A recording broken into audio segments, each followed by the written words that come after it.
NewGenGamers.com.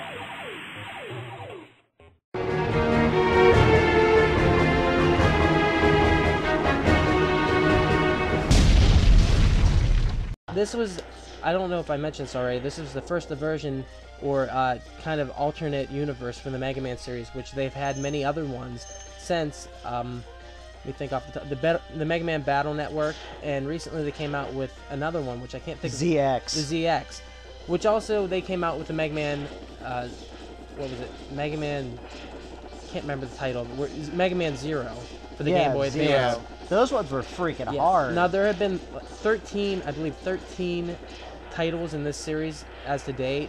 The Mega Man X collection, which has Mega Man X through X5, I believe. X6. X6, yeah. Everyone forgets about 6 because it was eh. It was well, Mega Man X5, I mean, the games are hard. They are difficult titles. They play kind of like the original Mega Man series, where you fight a boss known as a Maverick boss in this game, and you win their ability, which was always great about the Mega Man series. Now, this was the first title in the X series. Now, let's talk about Mega Man a little bit in general. Mega Man was designed by Keiji Inafune, a young developer at Capcom, and he was given a project to head, and he came up with this character whom in Japan they call Rockman, and so...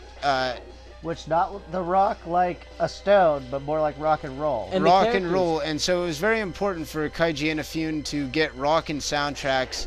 So if you notice, all the Mega Man games have really upbeat, kind of cheese metal beats, which were really cool. You know, they have great theme music, and so this was the answer to everyone complaining about Mega Man hasn't evolved in the last, what, 8 years at that time for the NES. 6 titles, yeah. 6 titles and very few gameplay tweaks. And so they kicked everything up a notch with X. The challenge, the design, the scale, the storyline, mainly. The storyline. They added a lot that wasn't there. And the storyline for Mega Man X is very in-depth and very intense in the sense that you have characters who are dying. That's the first thing that was added that really, you know, you had to have an emotional core. Somebody had to pay the price throughout the game. There's an actual sense of doom and danger. He's trying to protect a civilization where maverick robots are going out and killing people. Speaking of Zero, Zero, boy or girl? I think Zero non-sexual. It's a robot. Yeah, well, that's true. Yeah, what about those pleasure bots? you know what Zero is he's that Anti-hero. weird thing in Japan where they have like the heroic guy sexual but non-sexual relationship going on.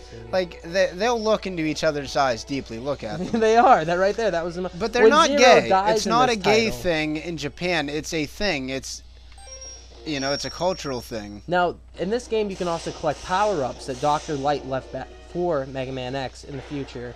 The first one would be in Chill Penguin level, where you get the leg upgrade, where you can dash, which is nice. You can also get a helmet that'll let you break certain blocks, an armor plate that makes, I believe, your energy doesn't go down as fast if you get hit, and you can get the X-Buster Advanced, which you can upgrade all your power-ups that you're using already, or your boss weapons. The other thing that was cool is they hid in Armadillo stage the Street Fighter upgrade, the Taiyuken, or what do they call that? The Shoryuken. Yeah, the Shoryuken. That is one of the coolest the Street Fighter thing. Kind of call it. Game tie-in things, because those probably are Capcom's 2 most popular series, and the power-up is very useful because it can defeat any enemy with 1 hit, and that includes Sigma, the end boss.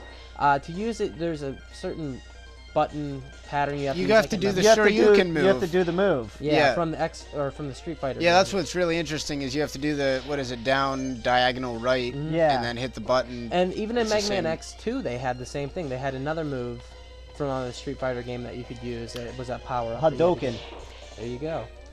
So it was pretty cool to unlock, and when I found out about it when I was a kid, I was like, "That's awesome! I have to try it." And it took me quite a few times. It takes forever to get that thing. The other thing to talk about with the X games, this came out in '93, and it showed off a lot of the power of the Super NES.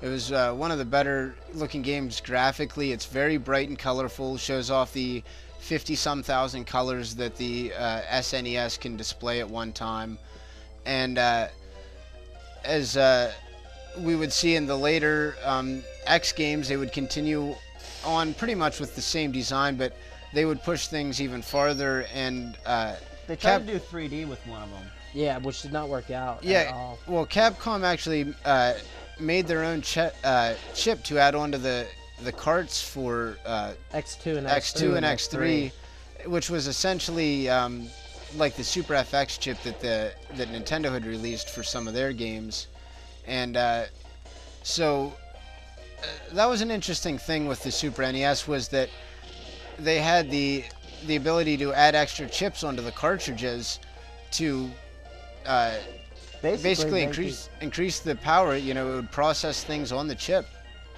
so that would give it some basically 3D processing power to a degree. It's cool that they built the hardware where you could do it that way. Yeah. You didn't need any add-ons. That was a big thing we'll get into later, is how all the Super Nintendo was still able to, you know, overcome the Genesis even with 2 additional add-ons. And there's 2 more things I want to talk about real quick. The first is the level design in these games. Now, when you defeat a certain Maverick Hunter at the end of the level, it'll affect other levels, such as if you beat the squid, I can't remember his name, or the octopus, it'll affect the chameleon's level where everything will be flooded. Also, is the enemies in the Mega Man games, it was always a big thing to have the power-up that would defeat certain enemies. But in this game, literally, you see the effects, whereas if you use Chill Penguin on the electric guy, he will freeze.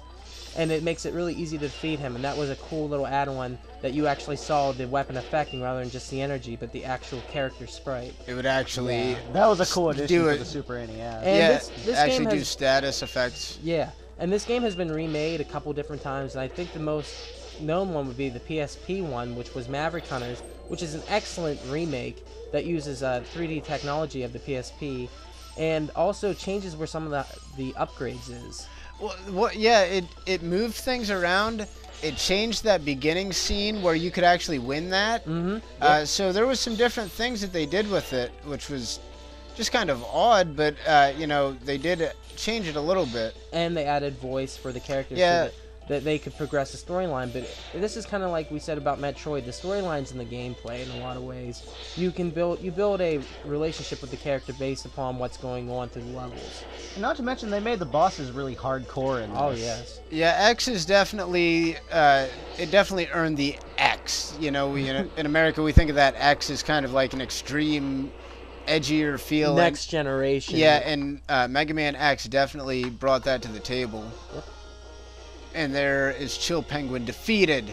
Take that, you evil bastard. Well, that was a nice look at Mega Man X. We're going to move on here to... a look at X with the shotgun ice. And he changes his color. Ooh.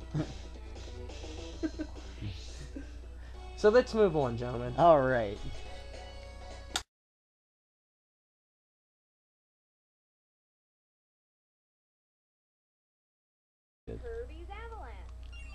All right. As they say, welcome to Kirby's Avalanche. The Kirby's Avalanche is a puzzle game that is Puyo Pop, or whatever they call it. Puyo Pop. Puyo Pop.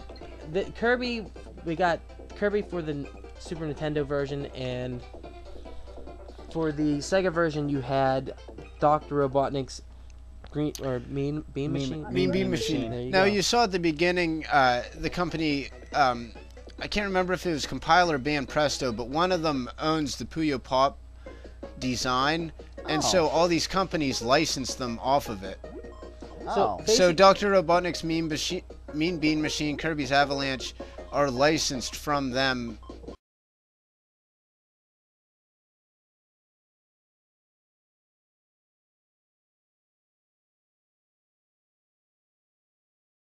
X. All the bases are on. 西暦2100 WX 年、レプリロイドたちの反乱が始まった。もう一人のヒーロー、ロックマン X。スーパーファミコンで発売中。君はまだ X を知らない。カプコン。2J Gamers.com